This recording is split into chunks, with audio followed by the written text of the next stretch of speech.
Ladies and gentlemen, boys and girls, children of all ages, thank you for joining us again. So no Miss Maggie T, she's in the back, she's keeping an eye, but it's just the boys tonight, the Scottish Falcons. So Yeah. we are coming at you with the second episode of our new show. We have a lot to discuss tonight, but let's start off while we get some people down in the chat. How are you, Des? How are you keeping, my man? Fantastic, mate. As I said earlier on, another Scottish word that we're going to learn tonight is minging, because I've literally just walked in the door about 20 minutes ago. I've not had any food. I've not had a chance to shower, and I feel minging.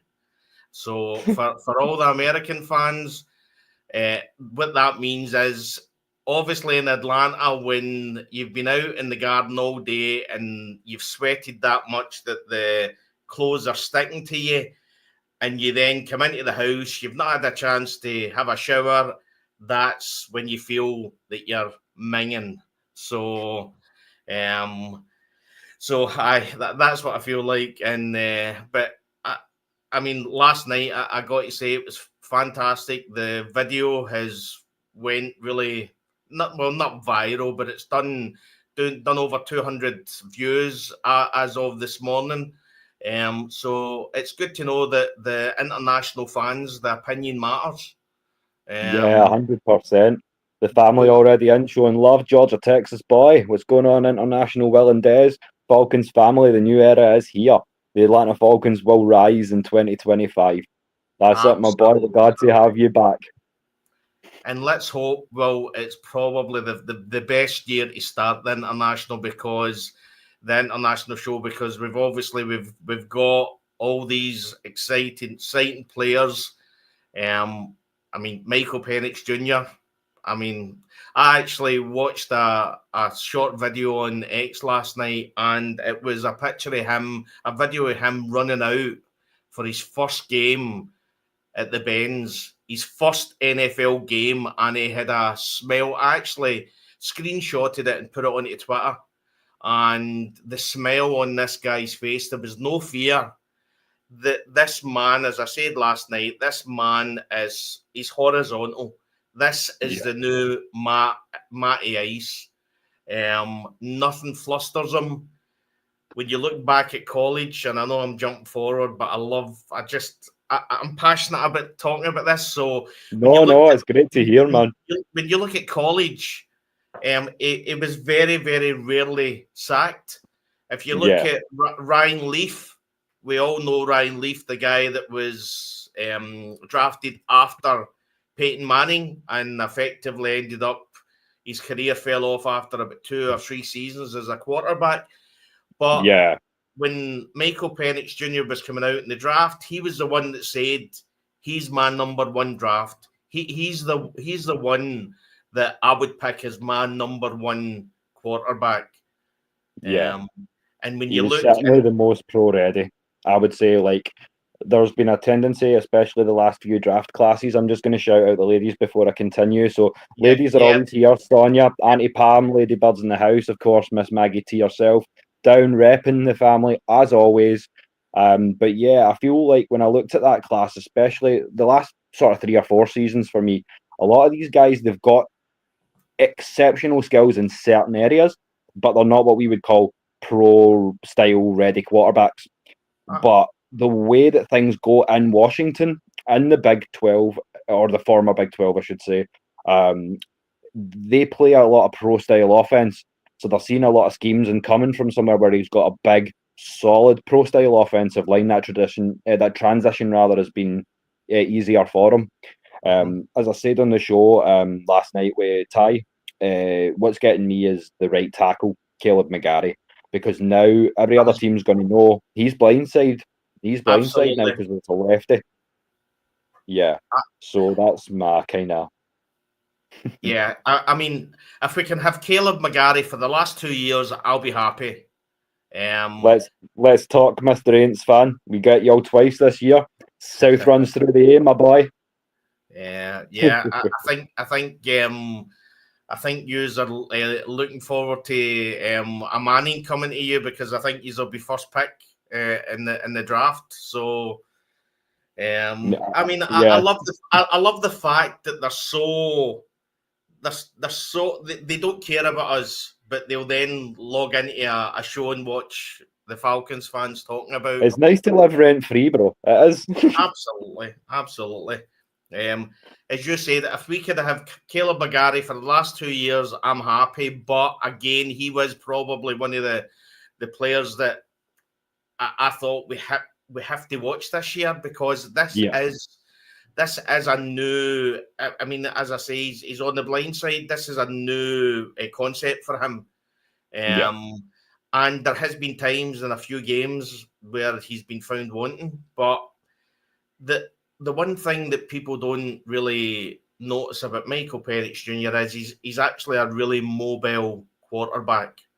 yeah. Hence the reason. That's the thing. Hence, He's not Michael Vick, but he can run. He's oh, not. He's. I mean, like I was going to say he's not a huge-bodied quarterback, but I mean, some of those big boys can run. Look at Cam in Carolina. So some of those big boys can take off, but I mean, he's not a Vic or a Lamar Jackson or a Jalen Hurts where he's going to go, oh, my check down's not there, I'm going to take off. If the pocket collapses, he can run, but it's not his forte, and I like that because with the receiving talent that we've got, I don't feel like he has to put his career in jeopardy with taking those runs and those slides. So I think it's the perfect QB for what we want to do. He's not exceptionally fast, as Cam says. He ran a 4.5, no, so I think was he's it not no, exceptionally fast, no, but fast enough. yeah, I thought it was a 4.43, so maybe they're just rounding it up. Right But in that, it's right in that. I'll look it up. But it's right in that neck of the woods. He was around about Kyle. I think Kyle was 4.48, and he was right in that sort of neck of the woods. yeah, But yeah, but he's not exceptionally fast, but fast enough. as Ryan Leaf Um, said, the reason he picked Michael Penix Jr. is he doesn't get sacked. He yeah, doesn't get sacked. And I mean, you were talking about the other QBs. I mean, you look at Caleb Williams. I mean, there was times you were watching his college football when he was running about the field. You know what I mean? yeah, Yeah, and literally doing these mad throws like in the corner of the end zone. You're not going to get away with that in the yeah. NFL. That's just not going to happen. And then Unless you look at, unless your name's Patrick Mahomes, you really shouldn't be trying that in the pros. yeah, yeah. But you look at, I mean, you've got obviously the interview with Michael Vick, and obviously he spoke to Matt Ryan. And I put out a tweet last night: game recognizes game. Yeah, And when you look at Michael Vick and he's interviewing Michael Penix Jr., you can see the twinkle in his eye. He's looking at this boy and he's saying to himself, this guy, he could be it. He could be the Super Bowl winning quarterback. Um, Matty Ice has been on the phone to him. They've met up, and again, say what you want about Kirk Cousins. Cousins will be there to offer him support, showing him what kind of things he should do day to day, and how to obviously prep yourself and get used to the game coming. But as I say, the guy he's no nerves. yeah, There's a nice streak through his body, yeah, and that's going to be exciting. yeah. And as I've said a few times as well, Des, kind of to anyone that will listen, I feel like Kirk, for all the carry on about his contract situation and his physical conditioning or lack thereof when he came to Atlanta, I just feel like he's almost in that Aaron Rodgers style of role. Now he can take this two ways, because take the media circus out and the will assign, won't assign thing. Look at the way that Aaron Rodgers is holding himself in Pittsburgh now. He wants to make Mason Rudolph that kid. He's like, I'm going to take my Super Bowl experience, my what 518, I think it is, touchdowns career, and I want to bring that to bear for the next guy, not just for myself. It's not just about me. So I feel like Kirk can really get the city of Atlanta back on side by doing that. And as I've said before as well, having the advice and the pedigree of a quarterback who's been there, done that at the highest level and excelled maybe not got that ring in the case of Matty Ice, even in the case of Mike Vick, but to have played to that post-season level where people are going, no, this guy's a perennial talent. He's a danger. He's a leader on this team. So to have all three of those guys, Ryan, Cousins, and Vic, having at least a hand in what he's got, adding to what MPJ is already bringing from as I say, a pro-style offense in Washington, which is a damn fine school. And then he comes into the pros. It's an ideal situation. As I say, he doesn't have to take all of that advice, but if he takes little bits of what all of those guys are giving him and adds that to what he's got, it can only accentuate what he brings on his own as well. I feel. What I would always also say, he's got that aura. He's just got an aura about him. Maybe I'm just seeing something because I'm wanting this guy to be the next big thing or the next Patrick Mahomes or whatever. But I mean, I just see the way he conducts himself. You feel as if he can take himself to another level if he has to take himself to another level. Yeah. As you just said, Matty Ice well in the comments there. Just a wee aside in the comments there as well, sir. While we get the chance, I'd like to shout out Caden Ellis because it is his birthday today. So happy birthday, brother. Happy birthday, Caden. Yeah. And if you're watching, subscribe. Please do. Please do. Pass on to the rest of the boys. Absolutely. As I say, we are the voice of the fans, and we're just trying to make it. Maggie spoke to us, and she said that the whole ethos of this whole entire AFN brand, because we are not just co-heads of the Scottish Falcons, we are the flagship team for AFN International. Mexico, absolutely. Germany, Canada, y'all are welcome to join us for the ride, but we're leading the charge. We brought out our kilts and our war paint specifically for this. Okay, yes. So and the Claymore's in the cupboard, and if you're unsure what a Claymore is, it's a massive big sword. Yeah, it's not a mine. We're talking the original Claymores. Yes, absolutely. So just as I say, got a couple of things to talk about tonight. There's a lot of Falcons that are kind of talking in talks just now in various different media, and you know what the media like to do. So one thing I would like to throw in and get off our chests is the clear disrespect that they've shown both Jesse Bates and Drake London. Now, you know as well as I do, having watched it as long as we have, that the top 100 is BS. It's a popularity contest. But how do you feel about the 96 and the 92 rankings, respectively? Surely not, right? Yeah, I mean, for me, Drake London is, I would say he's a top 5 wide receiver in the NFL. I remember when he came out in college, and there was obviously he was top in contented catches, and a lot of people were saying that was because he couldn't get away from the cornerbacks and actually move out. But he showed in the NFL that, I mean, he can go above anybody. I mean, again, going back to Michael Penix Jr. as well, as you go back to the Panthers game when they threw that pass that Drake London grabbed, and it literally just went out of bounds in the end zone. And then they turned that around again. Zach Robinson said, let's play this again. Let's go for it again. The Panthers knew what was happening, and Drake London goes up, grabs it, and it's a touchdown. Now, as you say, you're always talking about balls. Now that takes balls. That's the kind of offense I want my Atlanta Falcons to play.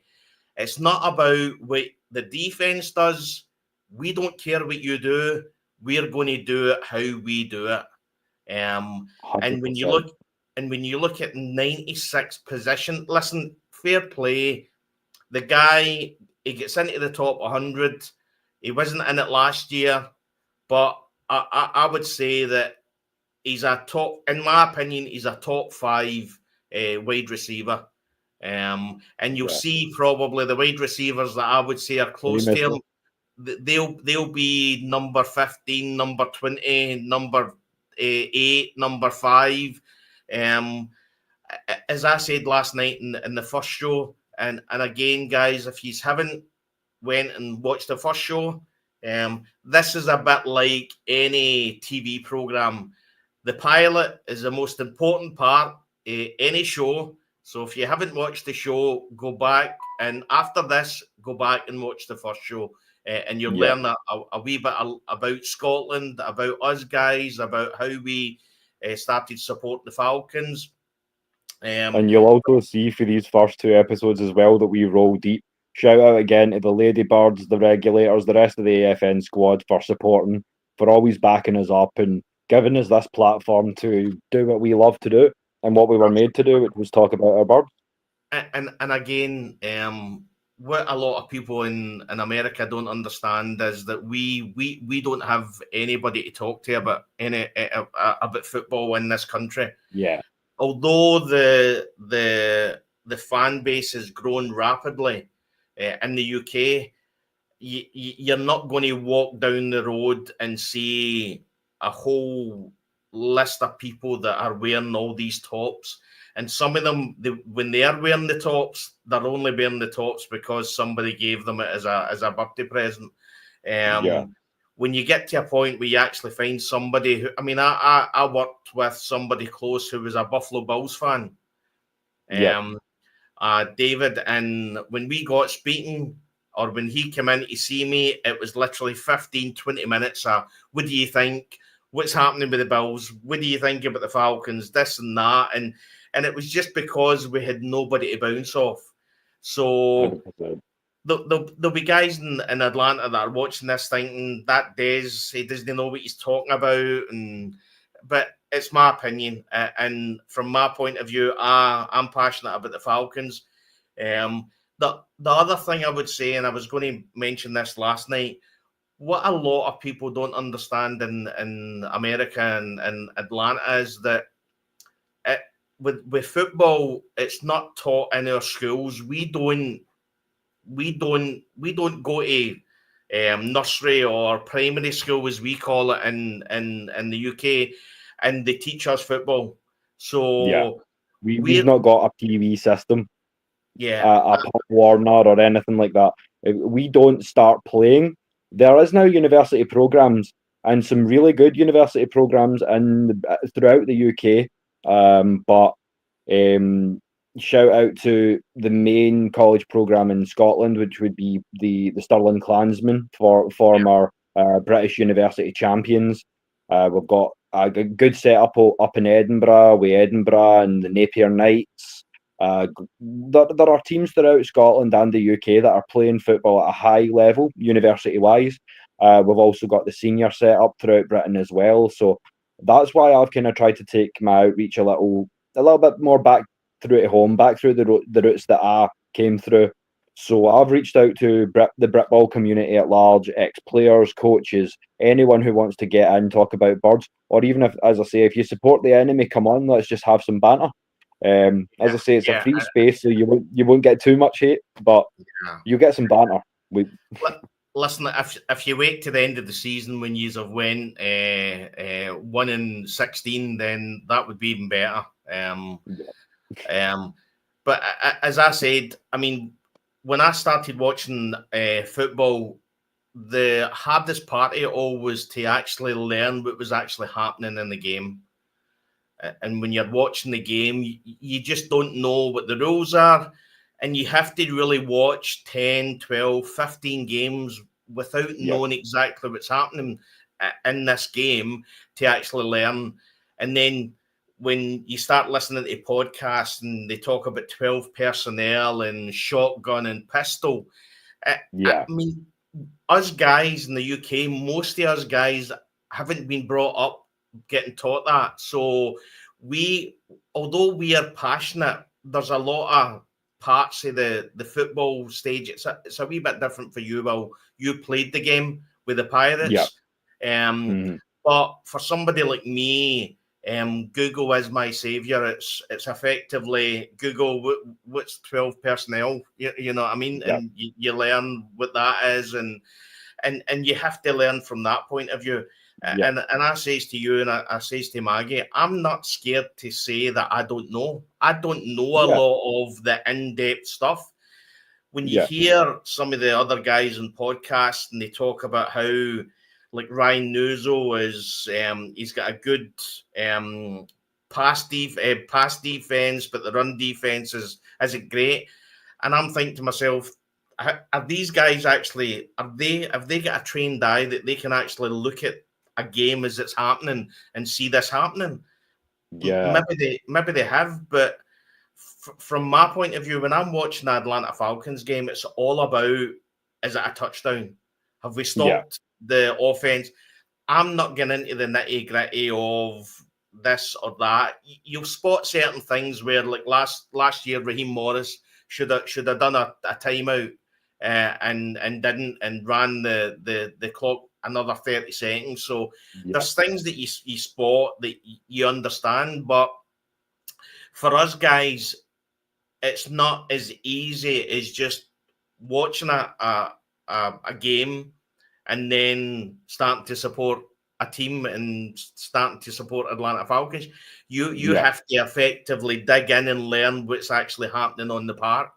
And I think a lot of people in America and obviously in Atlanta, they don't understand that we don't have that support side where we can actually just go to somebody and go, what happened there? What happened there? So although the game in the UK has grown rapidly, it's very hard to learn all that without actually just watching games and effectively you hear either the commentator saying that Atlanta's going 4-3 there, and you think, right, okay, I need to find out what this is. So, well, to their credit, first off, I'm going to do a wee shout out. So, Make Way Sports was in the chat there.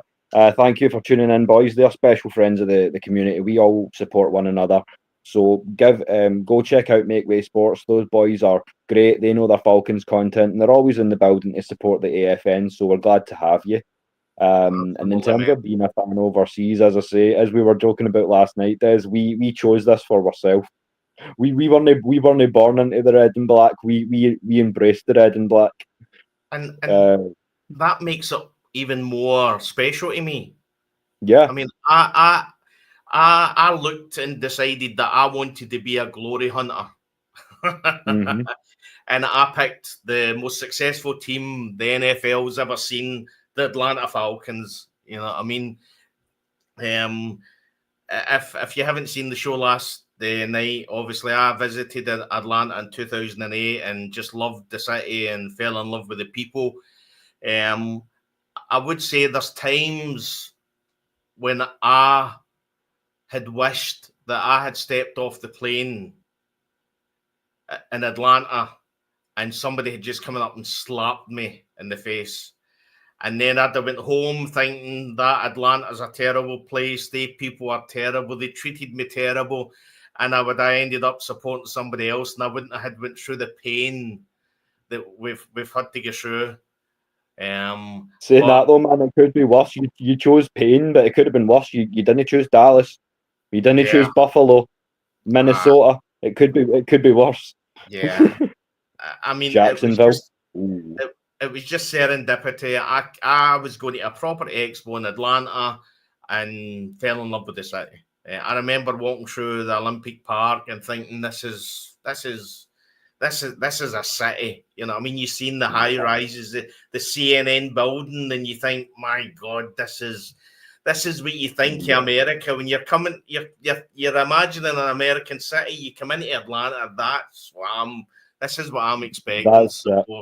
And that's what I says to the Ladybirds as well. Like, when me and Moira, if we ever get the chance to get over to Atlanta, I don't just want to experience the Falcons. Of course, I want to go to the Bends. That's first and foremost. But I want to experience Atlanta. The missus and I want to sing in a black church. We want to eat real Atlanta food. We want to go to a tailgate. We want to, as I say, some of the guys have been kidding me on that. Oh, you're going to touch down and the first thing you're going to be handed is a blunt with one hand and a do-rag with the other. And for me, it's like, no, I embrace Atlanta because Atlanta's embraced me too. Absolutely. So that's what it's all about, man. And again, from my experience with the obviously I seen Atlanta twice in London in 2021, 2023, and I got to meet a lot of the Atlanta natives that had come across, and they were so, it was like appreciation that we had decided to support Atlanta Falcons. When they've travelled over from Atlanta to come to London, when they can actually just go to the Bens and watch the team, I mean, that's dedication. And I think that gets lost quite a bit when you hear about the disrespect from the media. And to be honest, a lot of disrespect from the fans themselves. The die-hard fans that the Falcons have got is just ridiculous. Absolutely mental. They're so crazy for this team. And as we said last night, when we finally win that big trophy, the party, it's going to be the party of a century in Atlanta. I tell you what, man, I can't wait for that Lombardi episodes that we all do. Those are going to be so fun. From my point of view, when I go to Atlanta, I'm desperate. I know it's not a good time, but I would love to get a Braves game in as well and watch, because I'm a Atlanta Braves fan as well. So, and again, like that, I've not been able to get into basketball, so I would be an Atlanta Hawks fan if I was into basketball, but I'm getting into the Hawks, although I've not watched enough basketball for a minute. So, but I used to be a Lakers guy, but this is from a British standpoint, when you watch basketball in Britain, you're only seeing the Lakers, the Celtics, maybe 2 or 3 other teams. Chicago because of Michael Jordan, things like this. Miami. But Atlanta's not well represented, but seeing what the city's like, we can talk behind the scenes. So if you do, drop some red and black, because if you want me and Des to start checking out some baseball, some basketball, and making the Scottish Falcons a little bit more diverse, doing, as I say, Maggie's got the Georgia Sports Network, which is all Georgia sports, and we don't just want to give back to y'all that are in the Bens every Sunday. We want to give back to Georgia as well as Scotland. We have a spiritual home. My heart's in Scotland, but y'all get there's a ventricle in Atlanta somewhere, so to speak. Listen, I've got a talk somewhere, and it was literally one of the things you see on Facebook, and it goes, and it literally says, although on a Sunday I'm in Scotland, my heart will be in Atlanta. And I don't know, it cost me $25, and it's there somewhere. I still wear it if I can fit in it, but and again, that's the other thing that people don't understand. Trying to get really, really good Atlanta merchandise in the UK as well is really, really hard. It's an absolute pain. And then, as you say, I can't remember if it was behind the curtain or on the show you were telling me, but about the debacle with your Bijan jersey. Yes. And finding out that people were going, oh no, that's not right. The stitching's off, and I think I've got it there. So give me 2 wee seconds. Let me step off camera. Yeah, not a problem. So just having a wee look at these comments while Des is off getting the jersey that shall not be named. Yeah, don't worry about that. I prefer my blood pressure in a cold can as well, or in a white paper. But I will not condone anything that I would not do myself. Just throwing that out there. Welcome back, bro. Right. Just teaching these kids. When Bijan Robert, so I've always been spot on with the draft picks. So Kyle Pitts, I knew they were going to pick Kyle Pitts. Drake London, I knew, I vaguely thought they would go for a wide receiver, but they then took Drake London, but I watched Bijan Robinson in Texas, and I mean, he was phenomenal, and that was the one. And again, in the UK, because the draft's on like a crazy time, I've got one neighbour, so I've got effectively what's called a semi-detached, which means I've got a neighbour at one side. And what he thinks is happening between 6 o'clock. Because again, if the game happens at 1 o'clock Atlanta, it's 6 o'clock our time.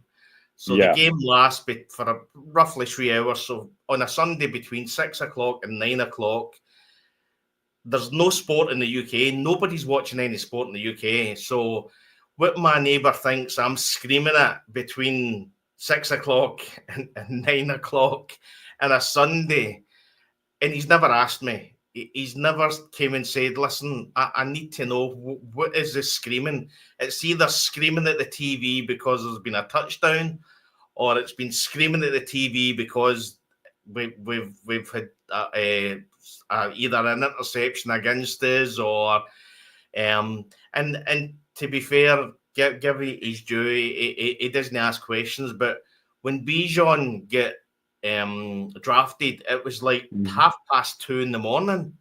Yeah. And I started screaming. Yeah, that's the thing.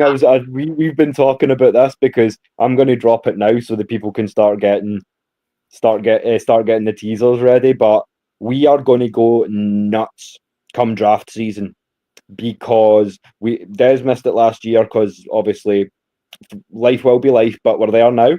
So for next draft season, my man has put the weekend off of work. So we are going to be doing the 3 a.m. shifts again, like we did last draft season. As I say, as Auntie Pam says, thank you for the support again. She's just obviously was in London 2 years ago. The weather was great. The food was delicious. You've not tried British food till you come up here, though, Auntie Pam. We will bring some stuff over you can try. I'm going to ask Pam if she was at the pub before we walked to the stadium, because now that I'm looking at Pam's picture, I'm pretty sure I spoke to Pam. I wonder if she was at because we all done the Atlanta walk. We all went from the pub and we walked right to the stadium, and we were all shouting. I mean, I've got a video somewhere, but it was probably the most. The energy was amazing. We were all shouting ATL and ATL, and literally this is walking down London streets, and I think there was about 100, 150 all with the red and black on, and we were passionate. We were screaming. Everybody was stopping in the black cabs and the cars and all that, and all they could see was all these Atlanta Falcon flags and everything, and we were going mental. So if Pam was over in London and she was at that pub, I'm pretty sure I've spoke to her. There you go. So the AFN International have been active even before we were active. There you go. I was there with my son, so that was at the time where I seen somebody and I was like, who is that? And it was only later I worked out it was Rich McKay that had actually came to the pub. And he was a bit standoffish. Understandably, he was a bit standoffish. But next time, just challenge. He's 40. He can't run. Absolutely. So as we were talking, so Bijan Robinson gets drafted, and I think I can't wait. I can't wait for his jersey to hit Europe. So I went on and I done one of my own. So number 7, Robinson, and that arrived, and it's been a mess. So I put a picture and I put it up. So does anybody see the mistake? So I put the picture up on Twitter, and somebody in Atlanta said, send it back. Now, this was through a well-known football retailer, and he turned around and he said, send it back. And I went, why? And I didn't even click. It was like the ATL should be red and not white. So I was like, oh my God. So at some point I'll hang it up with just Robinson on the back. That's your Chat GPT Robinson jersey right there. Absolutely. And 100%. Fanatics are not to be trusted. Like, they do some very good things sometimes, but the hit and miss level is not something I would. I need to say to Pam that the marching from the pub to the stadium was was, and again, I would love all the skeptics that put the Falcons down every 5 minutes just to see how passionate we all were. I mean, a lot of the fans were UK, Germany. I know Alexandros was there, and the passion was unbelievable. I mean, we effectively, as I said, we shit the bed against the Jaguars. You know what I mean? So I think that game's only remembered because it was on Nickelodeon, and there's actually a thing with Bijan Robinson as a character. Mm-hmm. But yeah, just the passion of the international fans, and I mean, give Palmer due. I mean, she can see Atlanta Falcons any given Sunday when the season's on, and she flew all the way to London. That's like a 7-8 hour flight. Yeah. Heathrow's not a great place to get out of quickly. So you're talking that's 10, 12, 14 hours just travelling to a game. So yeah, Annie Palm's a trooper. We'll say we're dedicated, but hats off to Pam. That is dedicated. Annie Palm. And as she says there, that jersey was still showing the ATL. It might be the wrong colour, but it was the right jersey. Yes. But the thing is as well, the ATL's peeling off. It's just a horrendous jersey. So, and to be honest, I had put off buying more jerseys because I was hoping that this was going to be the season that the Atlanta Falcons would bring out new jerseys. I mean, the Washington Commanders have just brought out jerseys that effectively take them back 20 years. Let's hope the Atlanta Falcons can sort that at some point. I think we've had our time with these jerseys. I think Michael Penix Jr. now being at the helm, it's time for a refresh. It's time to have a new jersey, and so that we know him in that jersey. As you say, these teams are worth over $1 billion a piece. So look at the way that soccer invests. Every new season, there's a jersey. Every team across Europe. But shout out, the man knows something there, Des. Guys, this year's going to be special. I don't know if you're speaking Falcons, if you're speaking Scottish Falcons, if you're speaking Falcons Nation, but listen, yes, and yes. Everything Falcons is going to be special this year. Yes, sir. I feel it in my bones. I really do. And that's not just the hunger because I've not actually hit much today. So, but yeah, I mean, being a fan of the Falcons and being an international fan, you don't wake up to the newspapers. You don't wake up to much. No. I mean, listen, it's got benefits. When the game that we do not mention happened, I could just hide. Nobody was talking to me about the Super Bowl. So I literally just fell off Twitter for a month and didn't get near Twitter. And we're still, I think there's somebody put on something in the chat. A Patriots fan put on 28-3. Yeah, so we're old sparring partners. He likes to get that 23 in there, but it's like, mate, are you a Patriots fan or are you a Cowboy? That was a whole long minute ago that happened, and you're still going on about it. Listen, there's dust on that Super Bowl ring now, and you're still going on about it. That ring is dusty. We know about the Patriots. They've always been Cowboys, and when I say Cowboys, and in the UK, when we talk about a cowboy, we mean a bad tradesman. So somebody that comes to your house and does a bad job, he's a cowboy. And the Patriots, all the Deflategate and all that, they've always been Cowboys. You know what I mean? So, where do you think the Chiefs learned it all? People used to say the Patriots were sliding the refs like sponsorship deals and back pocket bribes, and it's like, oh, okay. So you just had your wish there, Mr. Patriots fan. We know a lot about your franchise as well. Yeah, absolutely. Somebody shared in Twitter the day as well. It was the Grady Jarrett on Tom Brady when it was flagged a couple of seasons ago.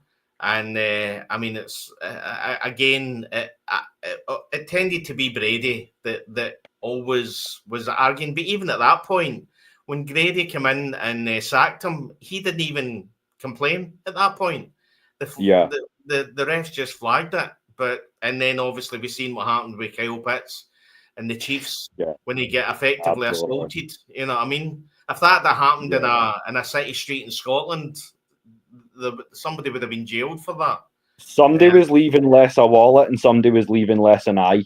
Pretty much. Absolutely. Oh, Absolutely. There were muggings going on, but this is the thing. I don't want to get at anyone specifically because that's not what I'm here to do. But the last, let's say 10 years, the refereeing inconsistencies have been appalling. Like, especially if you're talking about the Chiefs. It's not just the Chiefs, like a couple of I go in to watch like Ravens Bengals because that's a couple of high firepower teams. I like a lot of the teams in the AFC, the Chargers too, but when the Ravens play the Bengals, I like to see it because it's usually quite heated, and that's all going the same way. Like just that will to run somebody over, and I feel like that's changed in Atlanta as well. I like Falcons players who, pardon my French in advance, but they're the shit and they know they're the shit. Absolutely. And they walk and talk accordingly. Yeah, absolutely. I mean, obviously we were going to talk about like players that deserve recognition and obviously and players that were my favourites. And one of the historic players that I loved was Keanu Neal. And when Keanu Neal hit a player, that player knew he had been. I mean, that was poleaxed. I mean, he hit way, and I think he's just in February he retired. So but Keanu Neal, he will be missed. Absolutely. It was too short. I mean, obviously the way he played, you knew his career was going to be short because he didn't care about concussion I mean, he literally just if you were going to if you were trying to get past him, he made sure he hit you. So he reminded me almost of Errol Thomas. If you remember prime Errol Thomas in the Legion of Boom, he wasn't the biggest guy, but he would take your face off. And then, as I say here, just a few more comments backing us up. I'm going to agree with you there, Cam. Roddy White doesn't get the credit he deserves. Yeah, well, if you can read my writing, he's there. Roddy White is there. Sir.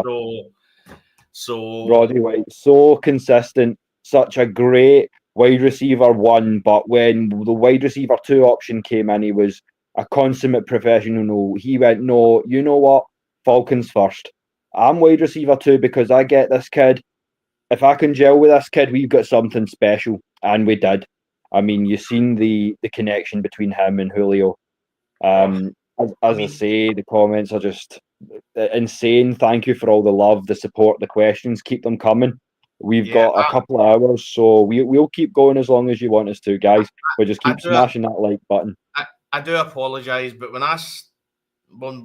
we start talking about the Falcons, we just get into this. It's like just a way that we want to just continue to speak. So fair play on Will to actually look at the comments and deal with the comments. So I'm doing my best here, man. As I say, we're figuring it out. It's only episode 2, but as I dropped as the first comment, if you look back on the live chat, it's only episode 2 of many, guys. We're gonna get there. So anything you want to see you hear,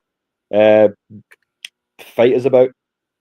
just shout us out in the comments, and we will get to you. As I say, if we do miss you, we'll apologise in advance because we're still trying to get to grips with this whole leading the charge thing. But it's coming. It's coming. Miss Maggie, thank you for joining us. I'm just in here in the back. And one thing I can say, fellas, everybody in the chat, if you guys want them to talk about anything, because guess what? They don't get a chance to talk about the Falcons that often Yeah. Amongst other Falcons fans like this. So if you guys want to leave some feedback on the videos, if you want to email me, if you want to find them on social media and ask them questions so they can bring this back. We appreciate it all. Yeah. 3 shows a week to fill, so come at us. Yeah. We don't want to just we don't want to just be sitting here talking at you. We could sit and talk at you for 3 hours. We know we can talk. Maggie knows we can talk from behind the curtain, but yeah, keep it going, guys. My sister just said her name is the one is Marshall. That's my twin. Mm-hmm. That she's loving the accent. So they just love the accents just to hear you say it. So keep going, keep talking. We'd love to have you on, Marshall. Sometime you're free, feel free to jump on and have a gab with us. Her butt to get on here. We know you're a loyal Dirty Bird too, girl.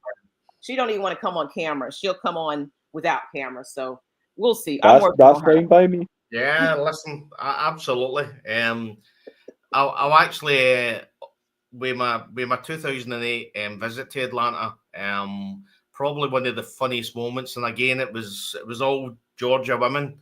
I had the full kilt on, so Georgia women, okay then. Oh, here we go. And that's a different breed there. And I just remember standing, and everybody thought that I had Scottish heritage, and that I was wearing the kilts because I was American, but I had heritage. And I remember standing, and I was explaining to someone that I was actually from Scotland. And I could just remember hearing this woman, and all she said was, "Oh my God, that accent!" Yeah, yeah. and then she copped a feel. So, oh dear. So different breed over here. But yeah, I was watching another funny podcast for like alternative facts and all that, and it's 2 guys that are sort of in Georgia, 2 twin brothers, and I had to share this. I've been waiting a long time to share this, so I'll get it out now. One of them goes, "If you cannot get yourself a girl in the A, you must be a homosexual, because them Southern black women, they are aggressive. If they want you, they will tell you so." Absolutely. Brilliant. See, that's how you should subscribe. You never know what's going to get mentioned on this chat. 100%. But again, we promise to start with football. Where it goes from there, we can't say. But we'll always promise to start talking football. How's that for a caveat? Absolutely. But again, get back onto the players' all-time favourite players, and again, I look at probably when you look at the Super Bowl run and what made that special, it was actually we drafted in free agency a player called Alex Mack. Oh yes, and he just solidified that O-line. Got him from I think it was Cleveland Browns. I think so, yes. Yeah, yep. And because I think he actually appears on the draft day video. You actually see him working out in the background in Cleveland Browns. So, but I mean, he just solidified everything. And he, again, when you look at what he done, he stayed for quite a few years. He moved on, and again, it took the Falcons a wee bit of time to replace him. And that's how obviously they drafted Drew Dolman. So players like that. I mean, you've also got, obviously, I've got Roddy White, Deion Jones. I know that obviously the last year or so there was injury and everything, but again, fantastic player. Absolutely. Ball hawk. Algie Crumpler as well. There are some names that will fly under the radar, but there are guys who will never get the credit that they deserve, especially because that we brought in Tony Gonzalez, who was the GOAT anyway before he came into Atlanta. People forget Algie Crumpler. He was a superb tight end in his own right. It maybe wasn't Hall of Fame numbers. It was maybe the Hall of Very Good. But I'll take Hall of Very Good. Like, Absolutely. that's a solid career, and he played for the bird on the sleeve as well, which, as I can't state enough, from a fan perspective, from a player perspective, from a staff standpoint as well. If you put more impetus and more credence in the name on the front of your jersey and not the name on the back, team together, everyone achieves more. It ain't about me; it's about we. And that's how I sometimes, and I can see a lot of the Atlanta fans support me probably on this as well. This is why I think there should be more push to draft not just Georgia Bulldogs players, but Georgia players. You know what I mean? If you actually took a state in America and picked all the best players for each state, Georgia would be right up there at the top. You know what I mean? There's these players that have literally grew up Atlanta Falcons fans, and I don't care what anybody say. If you play for the team that you supported when you were growing up, you've got another 10% there. You push the barrel just a wee bit more. You work harder. And you see all the Georgia Bulldogs, and again, I know a lot of them aren't all from Georgia, but if you actually look at like Georgia Tech as well, a lot of the Georgia Tech players are local players. And you love to see it. You really do. And that's where I think the recruiting in states like that are geographically large, like California and Texas, the recruitment classes are insane. I mean, look at the team that, say, UCLA can field every year, or the Texas Longhorns. But because they're geographically enormous states, the pool is so large that a lot of these boys are going out of state. But the problem is that when you're in the southeastern region, when you are not talking about going to Texas, your options are limited because there's only so many schools on that size. So you're either looking at Georgia, Bama. Your options are very limited. You know what I mean? So yeah. As I say, I think there should be a push to draft more Georgia players. And again, we're not in the state, so we're not privy to seeing how it all works. But as from what I know, seemingly the school football teams in Georgia are some of the best in the country. Oh, for sure. I mean, it's not just like high school level and then going up. It's not even just the Georgia Bulldogs. The Falcons should be looking in the later rounds at some of these smaller schools. You've got Georgia Southern, you've got Georgia State, you've got Kennesaw State. Georgia's a big state too, and there are plenty of universities that field good quality players, if not great quality players. I mean, not all of those schools are going to be SEC caliber, but there's almost 140 programs in the FBS, so there's a lot of schools that aren't SEC caliber, So, again, just keeping those boys home. Raheem Morris came out and said it. I think like 9% of players in the NFL are undrafted free agents. Yeah. You know what I mean? So, and some of them, I mean, you look at it, I mean, I remember a few years ago, we had a guy in that had been brought in for training camp that was from a mining college. And I'm thinking to myself, how did they find that guy? So, I mean, the scouts are doing what they have to do, but sometimes I just feel that they should just look a wee bit closer to home. This is a shout out for the gamers, believe it or not.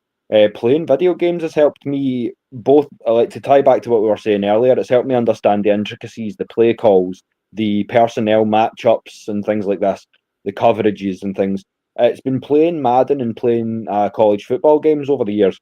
And the big thing college football wise is it's taught me a lot about recruiting, because it shows me there's different options. Like, say you want to bring in a prospective player, you can call the family, you can bring them out to campus, you can speak to academic prestige, things like that, to try and bring them on side. It gave me a much deeper and more nuanced understanding of the recruitment process. And I don't think that's said enough. The video games. No. they can teach you some real things. If you need to learn how the game actually works from an international standpoint, if you're new to it, buy yourself a copy of Madden, even if it's an older edition. Buy yourself an older college football game, fire it on, start running some plays, start experimenting. That is how I learned. That and watching film. I can't really go far enough into it. Give the games a shot, because your level of understanding of the X's and O's, as it were, it will increase exponentially. I mean, the good thing from my point of view is YouTube. I mean, I'll sometimes watch the quarterback school. It was the guy that I can't remember his name, but again, again, he does a lot of good film as well, and he's a former Falcons as well. So yeah, so shout out, Kurt, if you ever catch these shows, we'd love to have you on for a chat, brother. Yeah, you can go into all the stuff that I don't know. You know what I mean? So no, I think he might even have me at some points. Like, okay. I might need to go back to the notes here and kind of draft myself up on maybe one or two bits. But again, send me one an honor. About Kurt Benkert. I mean, he's high on Michael Penix Jr. this year, and I know that he was only in the league for 3, 4, 5 seasons, and I don't think he really played a game. I think he played a preseason game for the Falcons, but just to get to what he done in a career is still special, because he got into the NFL. So he knows his stuff. He knows his football. So, but 100%. Yeah, I mean he's high on Michael Penix Jr. But I mean, you can see why. He's pretty complete player. I mean, I can't remember if you've seen my tweets, but I tweeted just a zoom in of some of his throws, and that is a pretty spiral, man. I'm glad MPJ is a Falcon. I really am. And they talk about the size of his hands. He's 11 and a half, the size of his hands, and that spiral is to die for. And that is insane hand size. Like for instance, I'm 6 foot. Mike is not much more than that. I think he's about 6'1", isn't he? Give or take. I have a 10 3/4. So add another half inch onto that, despite the fact that he's not that much taller than me. Dude has got some big ass hands. Yeah. And again, I think that makes a lot. That makes a difference when you're actually. I mean, you look at Kenny Pickett. When he came out, the talk was about how his hands were so small, and he's not really lit it up. You know what I mean? No, he has not. He's part of that whole mix-up they've got up in Cleveland now, the QB lottery. Yeah, absolutely. I actually seen somebody mentioning one of my players, which was this one. So Devonta Freeman, yeah. Mm-hmm. He's obviously thought about for the missed tackle, but what a player he was. Again, I've got Tevin Coleman. Again, really understated player. And again, these are all 2016. Taylor Gabriel. Mm-hmm. Again, great wide receiver. Todd McClure. Obviously, that's when I just started getting into the Falcons. He was like one of the leaders in that team. Yeah. And that's about me on that. A lot of good guys on that team. That sort of era. When I got in and around about 2008, we were pretty stacked. So defensively, I know we had the heroes with John Abraham. We brought in Dwight Freeney for a minute. We brought in a lot of these guys. I'm gonna throw up a special shout to Calais Campbell. I loved him as an Arizona Cardinal. I enjoyed his work in Miami, around the league, Jacksonville. When I seen him in red and black, and I was like, oh yeah. Just, you wanted that big, huge, long, terrifying presence on the D-line. Calais Campbell will do that. That guy's pushing 7. I think he's like 6', 8.5". Dude is a bear. And from what I hear, he's such an amazingly phenomenal person. You know what I mean? But again, I didn't really get to see the players close up. I remember seeing Matt Ryan quite close up, and he was. I mean, again, you see him on TV, and I mean, he's 6'4". He's massive, massive. So, that's the thing. When you get used to reading just stat lines, it's like 6'4". It's like you don't realize 4 inches is more than it seems. When you meet somebody who's 6'4" and you're 6 foot, you go, okay. 6'4" is a big bit of a guy. It's because he's surrounded by 6'6" offensive linemen. That's it. He looks so small. Yeah, exactly, man. Like you meet a running back and you go, "Oh, you're a bigger dude," and it's like, "Yeah, because I'm running among giants, man." Yeah. Evening, Darren. Thanks for joining in again, brother. Yeah.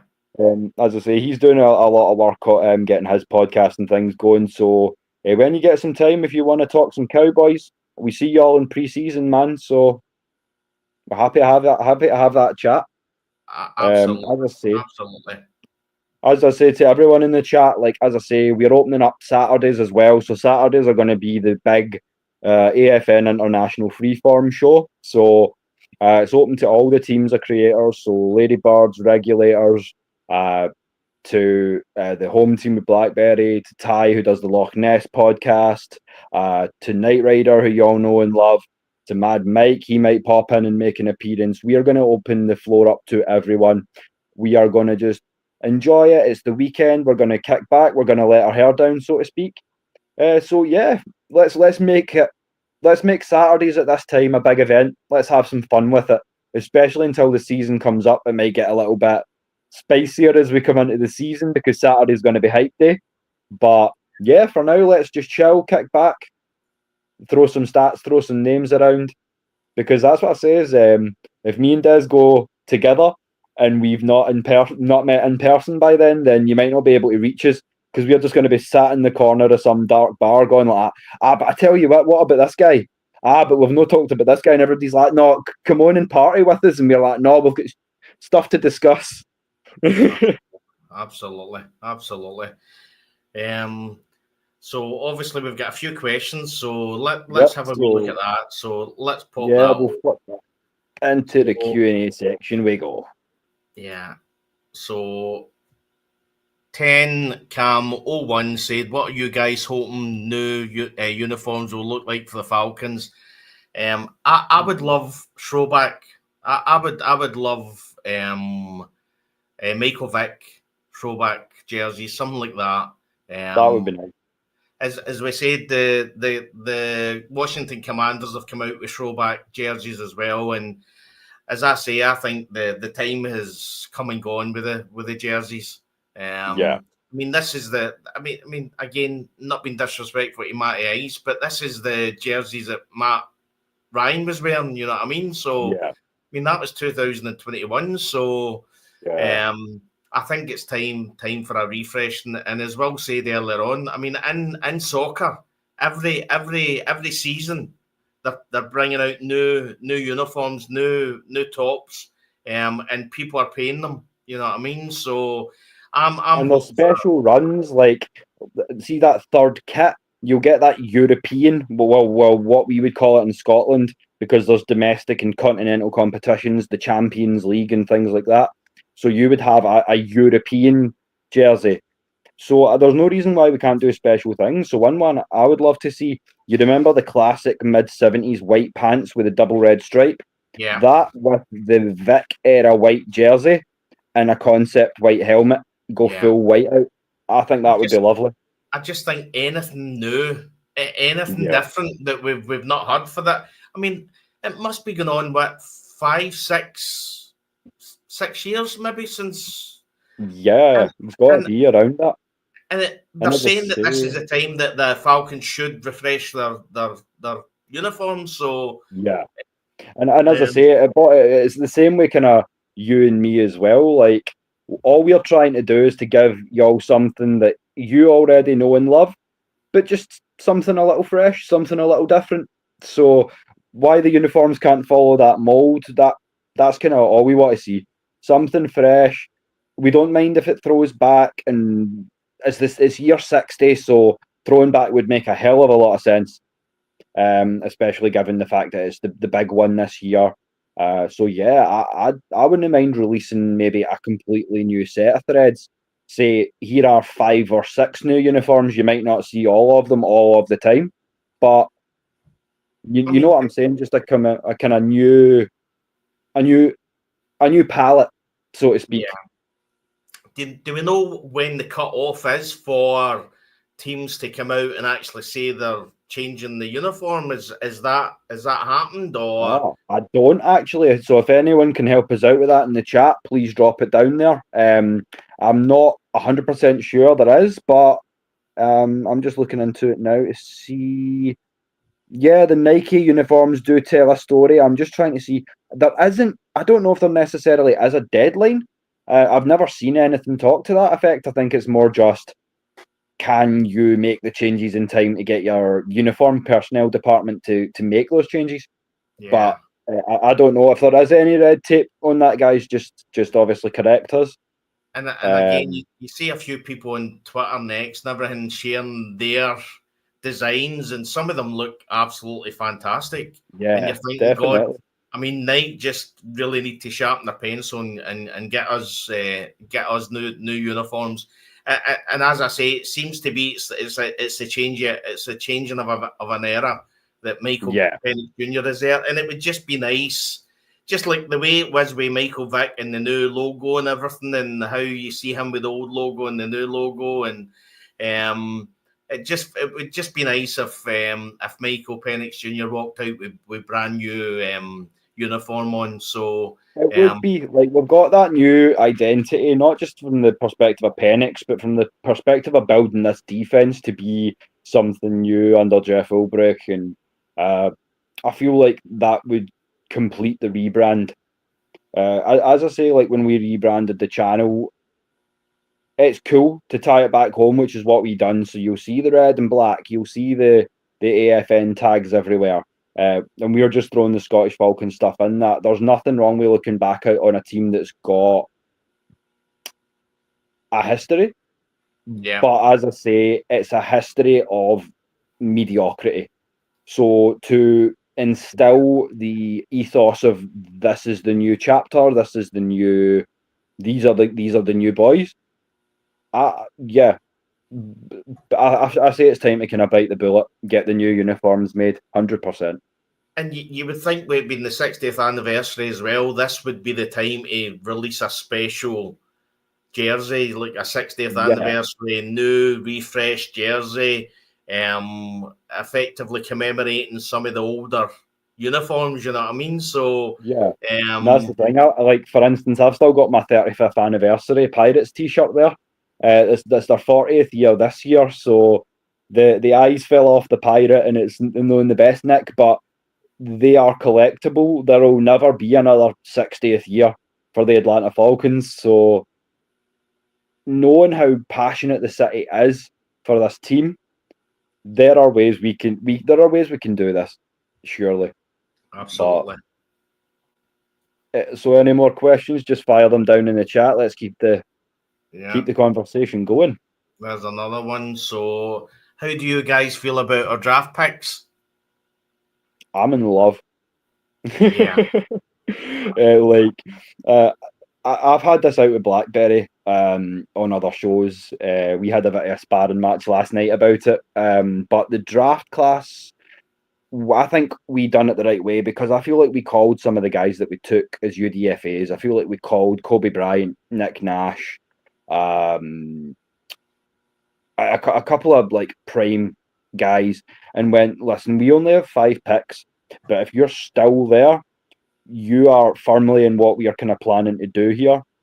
Joshua Simon, Simeon Barrow, Jordan Williams, the names could keep coming. But I think, like, in terms of we didn't have a lot of cap to play with, a lot of money in the pool, so to speak. So bringing in Leonard Floyd for that veteran presence was great. Yeah. But the draft and the UDFA process and having that now, that mix of youth and seasoned experience, I'm really, really happy with the way we've built this year.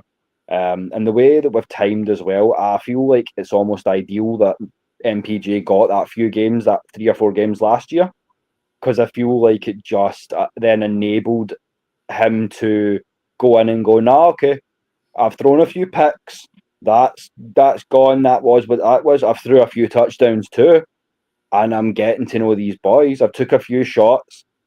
It's like, right, okay, that's great. Now you welcome to the NFL. Yeah, He's had that moment. Now it's time for him to take the reins fully. How you feel about the draft? yeah. Well, I mean, go back to what you say on Michael Penix Jr. You hear a lot of the quarterbacks talking about how the first few games they're starting to see the game slow down for them. Yeah. I think for Michael Penix Jr., I think the game is always slow. And there's obviously that wee film that you see where he's walking with Drew London. He walks over to Drew London and he says to Drew London, "We got this," as if to say, we're getting there. You know what I mean? We're getting there. Yeah. And the fact that he only played with that he only literally trained with the first team after week 15. And to be honest, some of these shows that he done in the Panthers game were sublime. They were out of this world. But then you look at the draft, and again for the last few years we've really been building the defense, but then you feel like Atlanta turned into the Philadelphia Eagles this year, where every player just fell to them. Yeah. You know what I mean? And this is the thing as well, when it comes to guys like Drake London, I'll see if you agree here. Like, speaking about it from an archetype standpoint, he's too big to be a so-called possession receiver. But his skill set is that. He's not a burner. He's not a Jamar Chase, a Tyreek Hill, a Justin Jefferson. He's not going to full-on sprint for 50 yards and catch a bomb. He can go up over the top, but it's in the intermediate game, catching and making those moves. And while he's making those moves, as I say, he's shifty for his size. But when you're trying to bring that size down, that's still 190 pound, 6'4" receiver. So it's that great balance. And as I say, I don't like to look too much into here's the top threes, the top fives, here's ones to watch. But one stat that did stand out to me in terms of pass catching, for all the inconsistency that we've had quarterback wise, there were only 3 wide receivers last year who had over 1,000 yards and over 8 touchdowns. It was Justin Jefferson, Jamar Chase, Drake London. Yeah. That's so I'm just going to leave that there, you know. And effectively, if Darnell Mooney didn't have his injury, he would have been the fourth. Yeah. And I mean, you look at the tandem, and again, like for players this year, I mean, Darnell Mooney is the one to watch. I mean, I honestly believe, I don't know what they done with him at the Bears, but Darnell Mooney is a wide receiver 1 who is playing for the Atlanta Falcons as a wide receiver 2. I don't know how his contract goes. I do know that he signed a 2-year, originally signed a 2-year contract with us. I'm assuming this could probably be Darnell Mooney's last year in the Falcons, because you can't tell me that there's 32 wide receiver 1s in other teams that effectively are better than Darnell Mooney. I'd say you'd be hard pushed to find 20.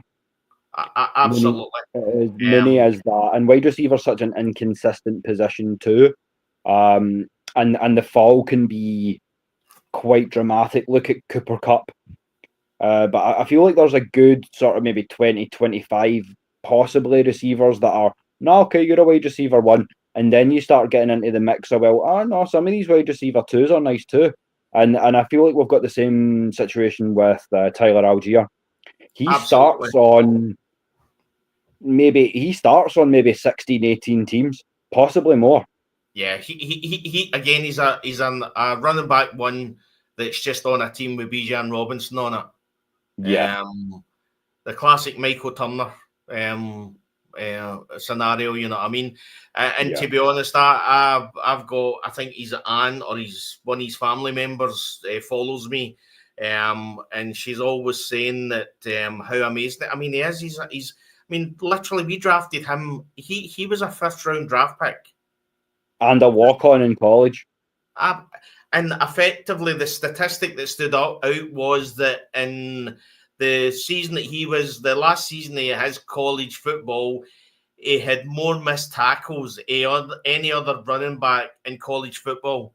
Yeah. And you look at that and you think, and then you look at Bijan. Bijan really is the missed tackle master.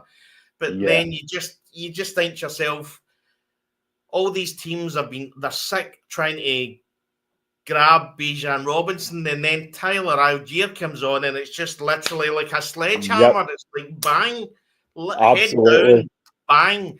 I mean, last year, some of the Falcons who were like, surely we're not taking a running back, and I'm like, this isn't just any running back. I'm a Texas Longhorns fan, as you know, and I'm like, nah. Like the one I published for us, you don't know what you've unleashed. That's like Atlanta, you do not know what you've got, and this kid is special. I mean, I always say he literally breaks ankles. I mean, just look back his highlights from last year, and there was players that were standing like a foot from him and just didn't even get touching him. Yeah, basketball moves on a football field, man. That's all it is. And then Tyler Algier comes in, and it's like, right, bang, get the sledgehammer out, smash, and you can just see the guys in the other team just going, nah, I can't be having this. That's not a 1-2 punch. That's a 1 punch when you've got a loaded pistol in the other end. Absolutely.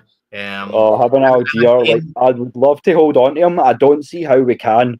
Yeah. Because this is where things get serious.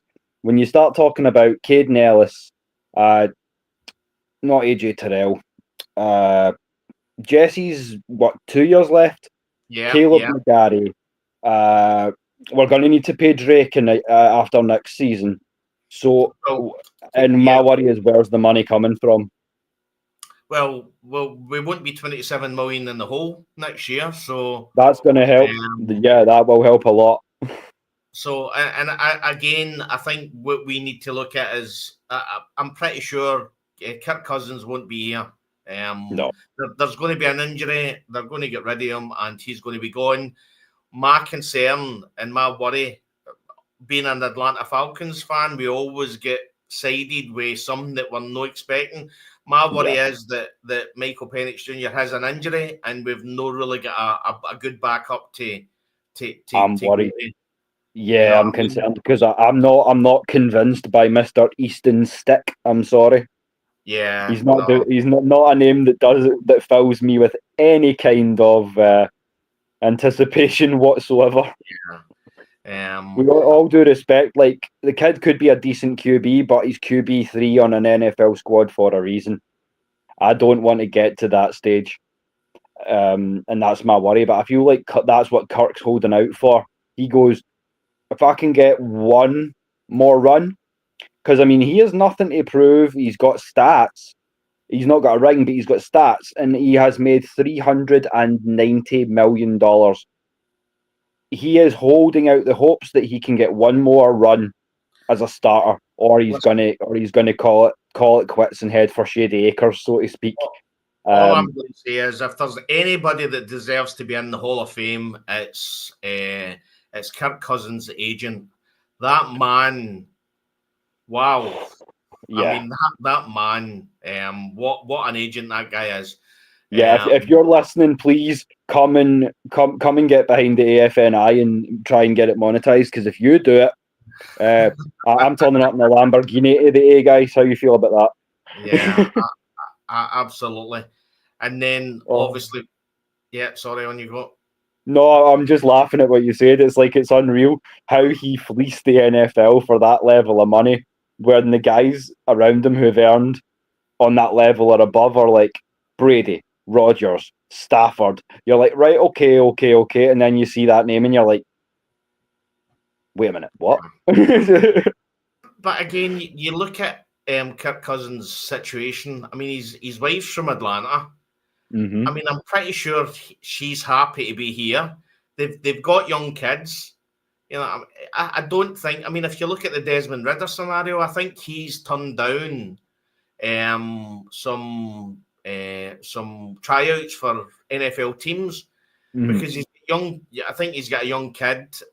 Maybe he's came to a point where he's thought, you know what, enough's enough. I can't be traveling here, there, and everywhere, and with my family.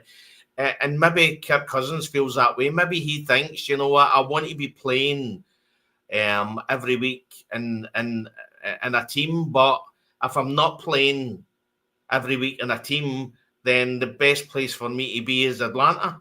So this is the thing. Terry Fontenot came out and he said, "This is what's happening. We're not letting him. We're not releasing him. We're holding on to him, and he's going to be the backup for the season." And then everybody came out and said, "Oh, they're just saying that so that somebody will draft for him or somebody will trade for him." Blah blah blah. And then, sure enough, it's happened. So, from just my seeing point some of of view, these, double checking some of these comments as well. We've got a few recommendations coming in. So we've not watched QB season 2, or at least I haven't yet. I will be watching it this week. And there's also, they've dropped it in the messenger for us as well. There is a 7-part history of the Falcons. So what we'll do, that sounds good. I'm going to check that out. But in terms of QB season 2, what Kirk's been saying, I'm going to check in this week. So one of the shows next week, we'll set aside a wee half hour and we'll talk about what Kirk's saying as well.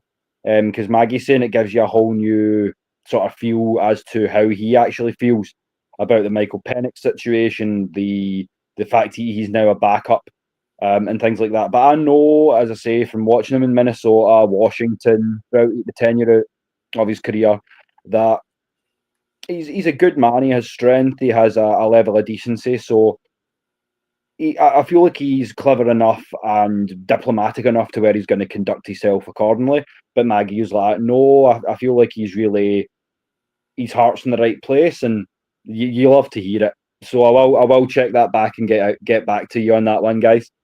Yeah.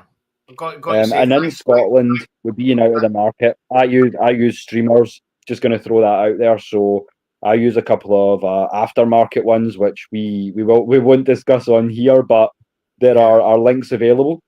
Alternatively, if you're not doing that, you can go onto NFL.com, but then all you get is like drive summaries. So it's like, if you've ever been on NFL.com on game day, you'll see it. A pass for 30 yards, a run for 7 yards, and it's not the best way to do it. But I'll send you a link after the show days as well. And then that means, because this season, especially with the shows every week, we are not going to miss 1 single second of a Falcons game, because we want to bring it across and break it down for you in the best possible way. And as I say, if you're going to come at us, we want to be able to defend ourselves appropriately. So just know that in advance. Yeah. Well, I'm a nice person, so I actually pay for NFL Game Pass. So effectively, it changed a few years ago. So DAZN, who obviously is in the world, around the world, the sports channel, they took on the NFL Game Pass. I pay about 160 or 170 pounds, so about $200. And that allows me to then, so effectively what I do is I can go in and I can watch the Atlanta Falcons games. The only downside is that if it's getting shown on Sky Sports, then there's a blackout, so you can't watch it straight away, but you can watch it about a few, like maybe 3 or 4, an hour or so after the game's finished. You can watch it. We're probably in the UK, we're probably the only ones that don't want the Atlanta Falcons on primetime games, because that means like late nights. So a primetime game starts at 1 o'clock in the morning here. So for somebody like me, that was the reason I went for the South as well, because I went, at least Atlanta's East Coast. Could you picture being in Scotland and trying to rep, I don't know, San Fran or Seattle? Yeah. For instance. That would be brutal. Yeah. So the primetime games for us, it's sometimes I need to get to a point where I'm watching it the next day. And again, that's the benefit of being in Scotland, because you can actually go a full day in a working environment and nobody's going to talk to you about the game.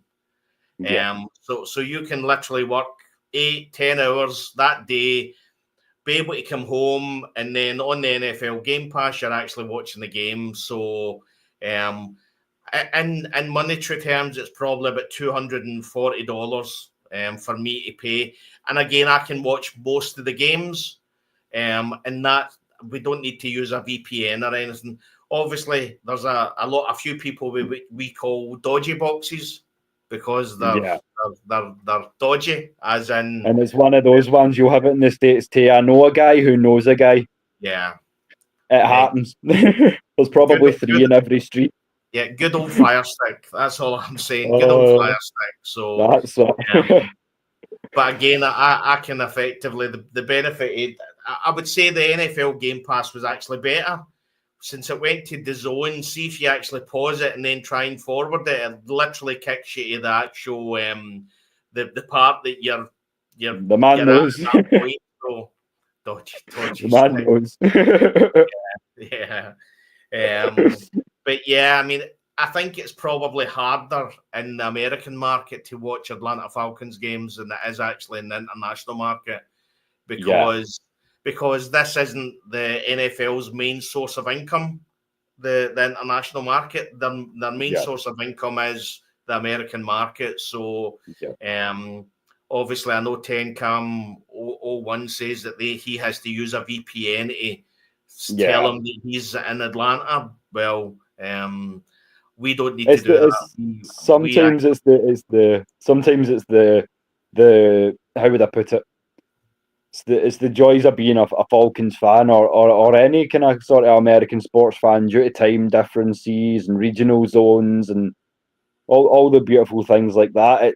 It's similar, but not too close to what we have if we're trying to watch something based in Europe, because Europe, the continent's an hour ahead of us, so everything that's say 7:00 in Spain is 6 for us, and things like that. It's not so bad in Scandinavia, but there is a regional split.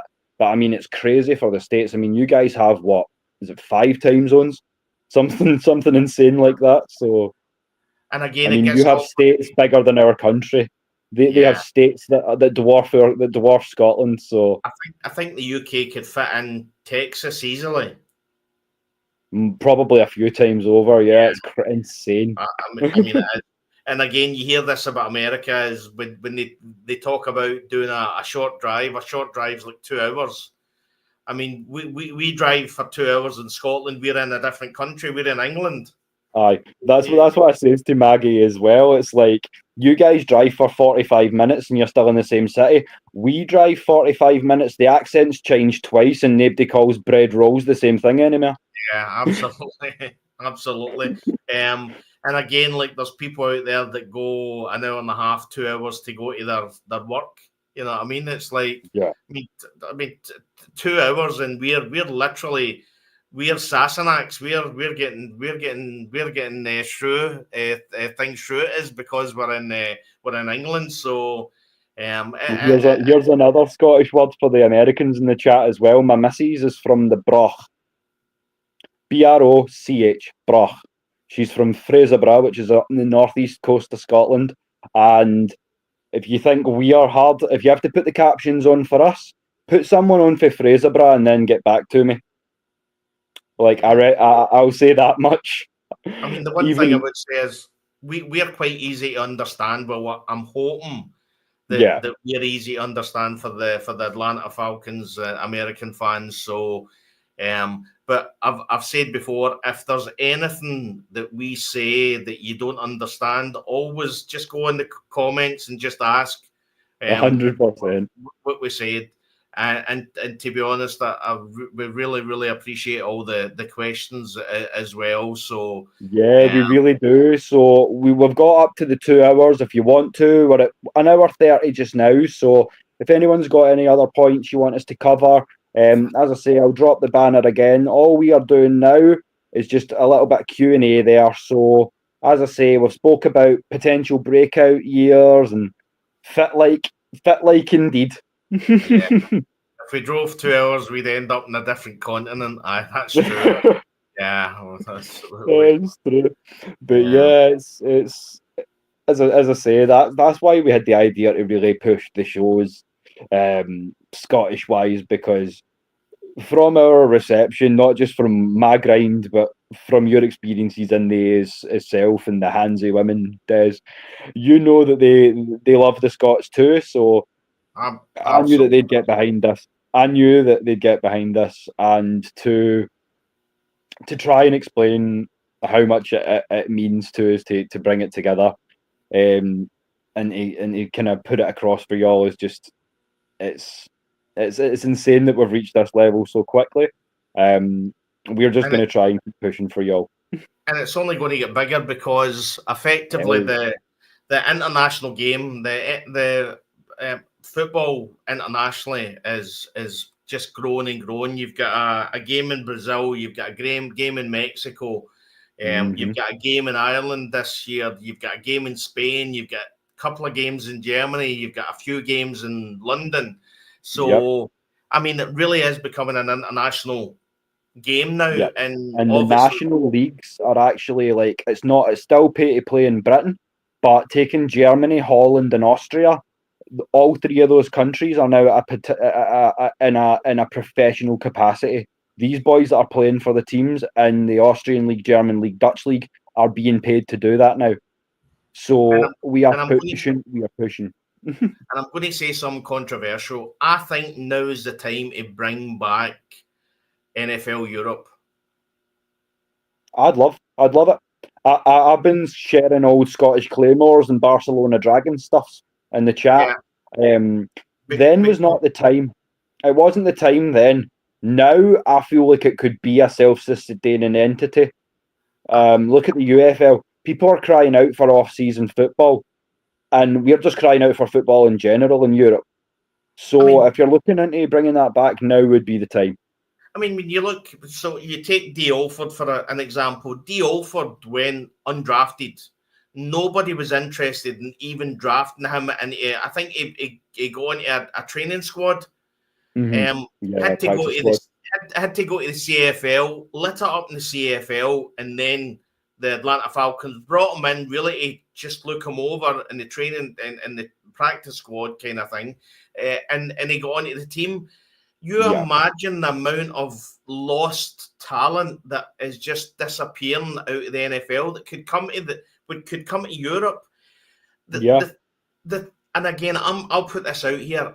I honestly believe that each NFL team should have a squad in Europe that effectively they can use.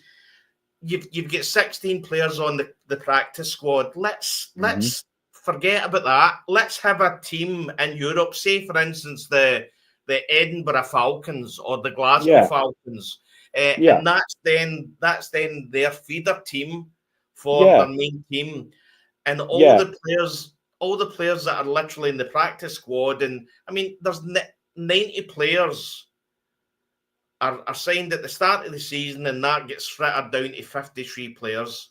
Yeah. So why not, as you say, here you can sign 106 players, 53-man squad.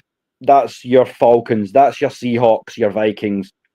In Europe, you have another 53-man squad of sleeper agents, practice squad guys, still playing football, still staying healthy, still working hard, because they can transition. And then the catch would be the European team's 16 practice squad members are all local players.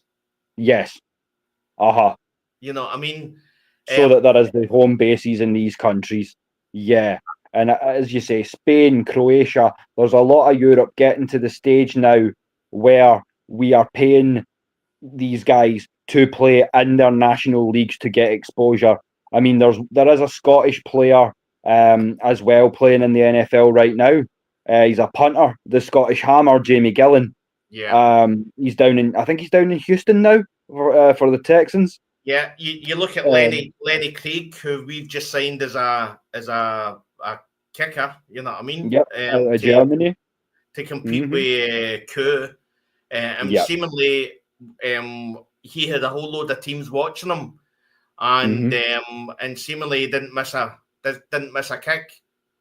Yeah. So and I know he's long. I've seen he's long. He tops out about 63, 64, so he's got cool like range. But again, he can bang them in. But again, there's going to come a time. It's not a coincidence that Koo effectively came from Korea, which again plays a lot of soccer. Yeah, effectively the way that they're trained over here, and again from school with soccer, means that they're better at kicking a ball. It's natural for them. And you'll hear it said sometimes in college football. You will hear football style kicker versus rugby style kicker. Because if you watch rugby and you watch soccer, soccer players will come right up underneath the ball. The rugby players, because they've got to get it through a similar set of goals to football, you will see them hook the leg and almost curl the ball through the air. So there's two styles of kicking, at least from my understanding. There's probably more as you get more nuanced, but sort of that football versus rugby mentality of how you're taught to get that ball up into the air. Essentially, and what trajectory you're trying to put it on. But yeah, it's good to see that a lot of guys are coming, not just out of Europe, but out of South America, out of Asia, and that's the beauty of it too. We've already got teams down in Mexico putting things together. So if you're a Falcons fan and you're over in Korea, China, Japan, India, hit up your friends. If you know anyone else in that region, this is what AFN International is all about. We want to grow the sport of football and the brand of the Atlanta Falcons and the Atlanta Falcons Nation and the Scottish Falcons, because now we are personally invested. Let's grow all of this. That's it. But yeah, barefoot style, toe kickers, they're ball kickers, which is they'll use the actual bone of the foot itself. Like mixed martial artists, there is 1,000 different ways to kick somebody in the head, and there is 1,000 different ways to kick a football. Absolutely. But as I say, I think now's the time for the NFL Europe League to come back. Yes. I mean Germany could probably have two or three teams. I think the UK. I mean, you're talking maybe one or two in Spain. You probably get one in France. You probably have you would have a Northern Ireland team. You would have an Irish team. I could see London getting a team again. The Monarchs will be back. If you reform NFL Europe, you would get a Glasgow or an Edinburgh team, and then you're effectively, you can then look at maybe the Asia area and look at teams over there. You know what I mean? And then you look at you could actually do an international league. And I know the traveling would be tough, but I mean the better and the more international fans in the games and like NFL Europe. I mean, I would love to. I mean, if it was like Glasgow Falcons and this was all the second string Atlanta Falcons, I guarantee we'd be on here going, this wide receiver we've got at Glasgow Falcons, we need them on the team. He's fantastic. He's amazing. I'm not being funny, and it might spur some of these guys on who are like, no, British American football's not for me. It's like, well, go try out for the real thing then. Because I'm not being funny. Like, if it wasn't for the epilepsy and the fact that I'm down a few stone now, see if that if NFL Europe had been reborn when I was say 23, 24, I'd have been down there like that. Throw me some buzz. Let's see what can happen. You know what I mean? Yeah. So some of these young guys coming up that are playing for, I'm going to drop some names here, that are playing for the London Warriors, that are playing for the Newcastle Vikings, the East Kilbride Pirates. They didn't field a team this year, but the Edinburgh Wolves, Nottingham Caesars, there are teams on a level in Britain, and I'm sure in Spain and Finland as well, because we see them at the World Championships, in Germany, Holland, France. I feel like it's been proven enough and it's widespread enough that it's time for America to open their eyes and take notice. I mean, well, I need to ask, when did the actual NFL Europe league finish? When did it end? I want to say around 2006. So you look at the growth since 2006 and what's happening in Europe now. I mean, in 2006 there was one game in Europe which was a London game. Yep. You know what I mean? 100%. Now we've got like 8, 10 in Europe. I mean, the actual fan support over here now is probably 100 times more passionate and larger than it was in 2006. So I would love to be in a position where, I mean, as long as it's not the Aints. I mean, I'm not supporting Glasgow Aints. It's just not happening. I'll drive to Manchester or London before I would go to my back door and. Nobody wants to see the Glasgow Isnies. And again, what would we call it if it was Scottish? Would it 2007. Would it be Scottish Claymores again, or? That. I didn't feel there was anything wrong with that. Or the London Scottish Monarchs, wasn't Klansmen. it? Yeah. London Monarchs. You had the let me think. The Frankfurt Galaxy, Rhine Fire. Yeah. Barcelona Dragons, Hamburg. Was it Admirals? Generals? Something like that.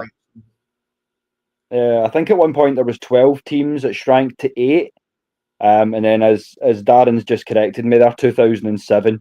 2007-08 would have been the last real season.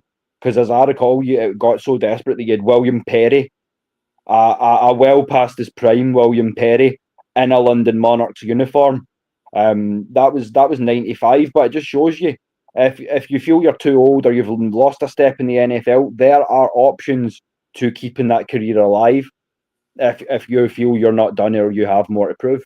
Or so that's all you're trying to do as well.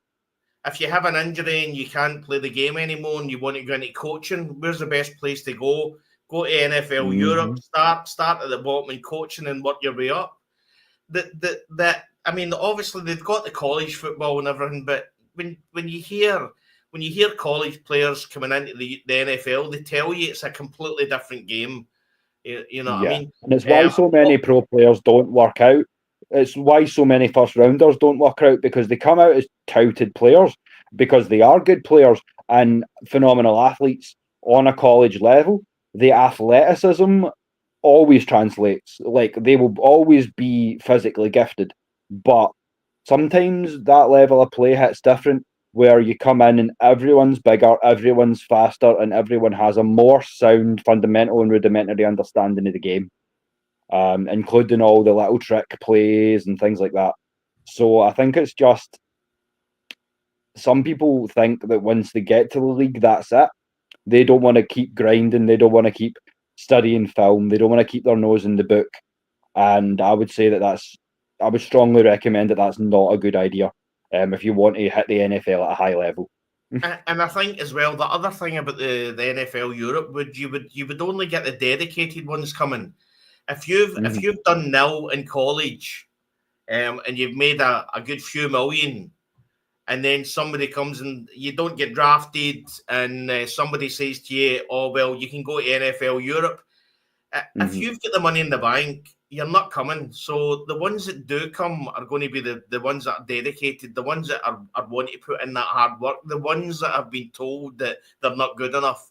And then they come over to NFL Europe, and there'll be passionate fans, and the support will be there as well. And I mean, 100%. No disrespect to like the what we've got just now, but it's like an amateur league just now. But it's all about what can. And as Darren says, we get behind these boys for a young age. That's what we need to do, like the States do. The University League is pretty good over here. As I say, we'd already dropped a few examples. The Edinburgh Napier Knights, Glasgow University Tigers, the Stirling University Klansmen. And that's not even taking into account some of those English unis, the Durham Saints, the Birmingham Bulls. Newcastle University's got quite a decent setup. So all throughout Britain, not even getting into Europe. So if we can get behind these boys at an early age, we could well be building the stars of not just NFL Europe of tomorrow, but of these 32 real NFL franchises for tomorrow as well. And I mean, start to the ground up and get behind these kids. How good would it be that, I mean, again, I think the American fans would probably still stick to the NFL and watching the NFL. But how good would it be if we were coming on and actually talking about players that we had seen that were like practice squad players for the Falcons, and shout about how good he is, and if the Falcons have an injury, we can say, well, they should bring him over, and you actually see the player gets. I mean, from that, going from the NFL Europe just to the practice squad would be a great achievement. But yeah, the hunger for football now in Europe is just, it's in a whole different stratosphere. Hence the reason why we've got the international podcast. And that's why we're checking back to home brand, because as you say, there's a lot going on. It's the 60th anniversary of the team. We've got the big German game. We're cashing in a lot of different markets as a team. Maggie's tried to emulate that with the AFN franchise, if you will. Just trying to get in touch with me. As I say, we've been grinding behind the scenes for a number of years on this because we are passionate, and because obviously it's bringing the... I shared a meme, for instance, of a US tree and a Scottish tree with intermingled roots, because that's how I feel about this project. And I feel like it's only going to grow exponentially from here. So now that I see that the chat's winding down a wee bit, we can go and sum things up. So Des, how have you felt tonight's been? Have you enjoyed doing the double header back to back?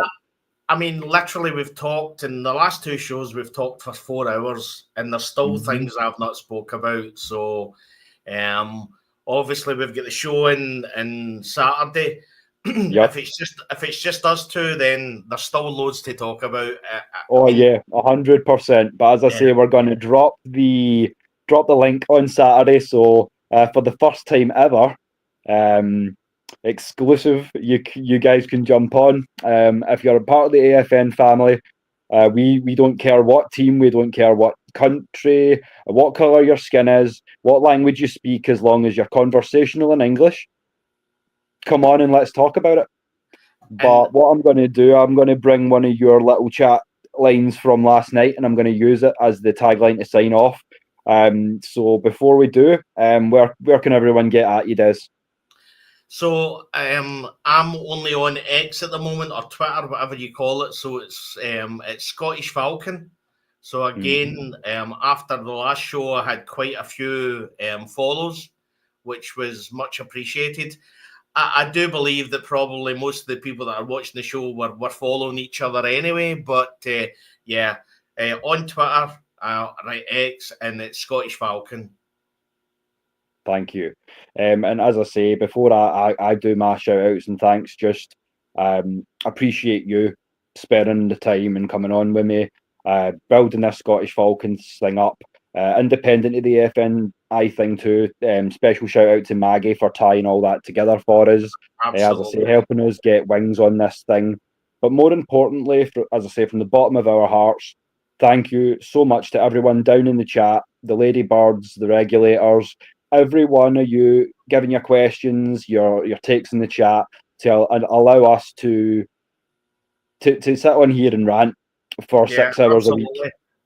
And we're learning. So I know obviously we had a whole list of the things that we were going to talk about, but obviously I've learned tonight we need to kind of stick to that, because we're jumping. I was jumping onto things that I wanted to talk about, because that's the beauty of it, man. We've got 2 hours, so if there's anything that we touch on that we can come back to at a later point, 100%. As I say, just whets the appetite for what's to come as well. And there is lots to come, guys. So Absolutely. So all we'll say to sign off then, thank you once again, and remember, pain is universal, but so is passion. Good night, Absolutely. ladies and gentlemen. Love y'all. Bye.